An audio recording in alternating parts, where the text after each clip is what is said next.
Nicole, Robbie at EJ, mga kabataan may big dream para at Pero sa loob ng bahay ni Kuya, pinatunayan nilang meron din silang big heart para magmahal.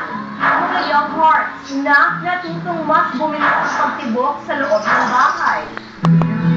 dala ng pagiging prangka at palaban. Hindi itinago ang naramdamang paghanga kay Allen.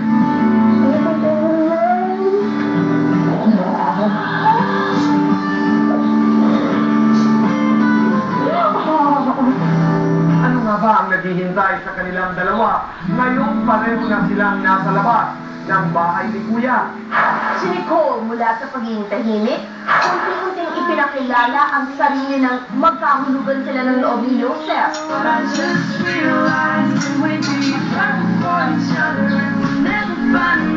Pero sa kanilang pagkakamabutihang loob, siyang Nicole hindi comfortable sa closeness nila.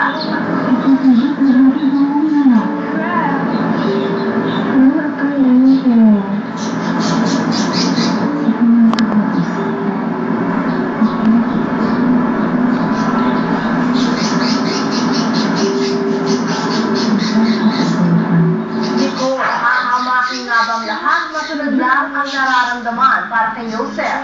Si Robbie, noong una ay nakasentro ang atensyon sa laban. Pero sa mga huling linggo nila sa loob ng bahay, isang bagong Robbie ang nakilala ng sambayanan.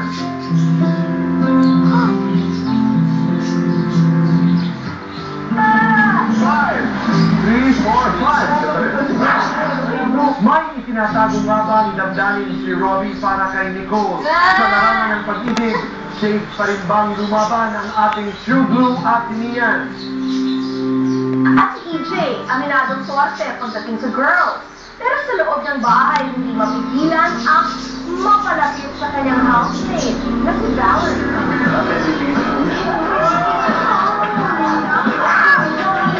Ang sorte, hindi nalatakot ipakita ang tunay na nararamdaman.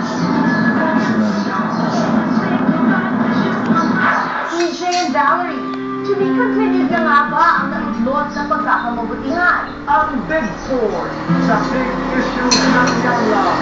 Dito lang sa Four. Answer. Ay, saya lang yung bata. Sinabi mo yun, ha? Opo. I love you. Yes, So, I love you. ngayon, pag I love you, that means tayo na? Siguro po. Sandali. Nung sinabi mo I love you, sinagot ka ba? Sabi naman niya, important and special ako sa kanya. Pero... Teka muna, sandali. Wala pa po, wala Nung pa. sinabi mo I love you, sabi niya, importante ka sa akin. Ganon? Special nga. Special ka sa akin. Ganon? Kasi mahirap po talaga sa loob ng bahay. Parang mahirap. Mas madali nga eh. Mahirap po. Hindi ha? Makikita kayo araw-araw. Sorry? Kayo na. Kayo na.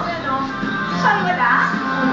So ngayon na lumabas na kayo sa bahay ni Kuya, natapos na ang season 8 na nagkausap na ba kayo ni Valerie? Di pa po. Sila nag-usap na ni Joseph. No? Nag-usap na kayo? Talk? Not about that. Ano na? Not about love. About what did you talk about?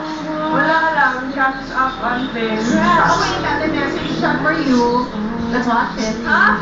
First ko kasi nakita niya pumasok sa gallery, so sabi ko, alamin ko. After 2 weeks, ako lang napansin si Yuki. Sabi ko, ba't di ko ito napansin mo? Tapos napansin ko, tapos tuloy-tuloy. Hindi pa rin naman wala yung naramdaman ko saan sa loob ng bahay. Parang sarap talaga na nalapitan ko na siya for the first time after the Olympics. Yun lang yung first time kong nalapitan si Yuki na kaya sarap. Parang hindi ko siya nakita ng ilang months. Nakita ko siya. Parang may spark lang.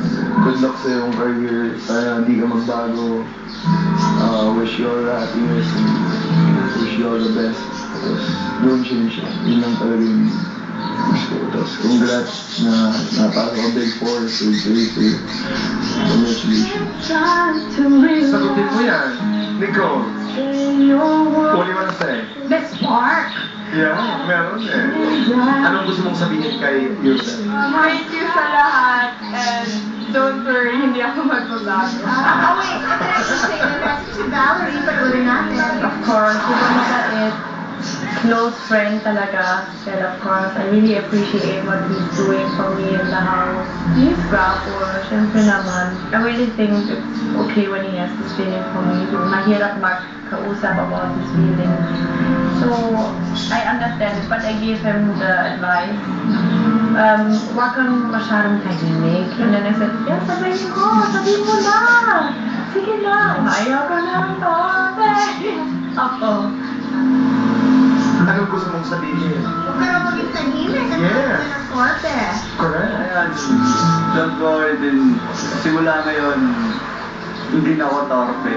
Ang message mo kay Valerie, sabi mo, hindi ka na korte. Sabi niya, ha? Mula ngayon, sabi mo, okay, go. EJ. Kamusta?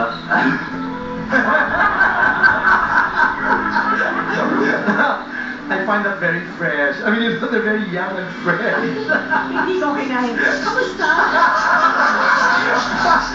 Sandali. Kanina lang nasabi dun sa ating BTR. Do you like Nicole? Meron ka bang kakaibang nararamdaman para kay Nicole na hindi bilang kapatid o sister? Yes. Pare-pareho lang po lahat talaga. Pare-pareho lang daw. Talagang ayaw mo yung bumigay ng Rocky. Now, I understand that. I understand. Wala kang nililigawan yan. Ngayon po, maybe, Kaya pala, meron, Chrissy. Meron. Civilian or showbiz? not sure po. Malalaman niya sa takdang panahon. So, Wow!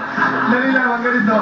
Sa takdang panahon, nagpadala ng mga katanungan si Kuya Sa pagpapaligyan ng Boy! Chris!